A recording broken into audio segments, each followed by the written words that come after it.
মুন্সিগঞ্জ হানাদার মুক্ত দিবস আজ।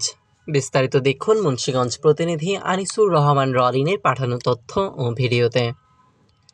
আজ 11ই ডিসেম্বর মুন্সিগঞ্জ হানাদার মুক্ত দিবস। 1971 সালের এই দিনে কাকডাকা ভোরে সরকারি হরগঙ্গা কলেজের ছাত্রাবাসে স্থাপিত ক্যাম্প থেকে পাক হানাদার বাহিনী পালিয়ে যায়। তাদের পলায়ন নিশ্চিত হওয়ার মধ্য দিয়ে শত্রুমুক্ত হয় জেলার পুরো এলাকা। দিবসটি উপলক্ষে প্রতি বছরের মতো এবারও জেলা প্রশাসন ও জেলা মুক্তিযোদ্ধা সংসদ নানা কর্মসূচির আয়োজন করেছে।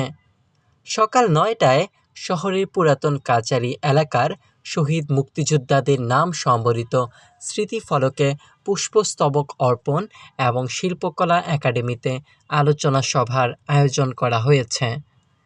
দুপুরে জেলা মসজিদ সহ বিভিন্ন ধর্মীয় প্রতিষ্ঠানে দোয়া ও প্রার্থনা অনুষ্ঠিত হয়েছে।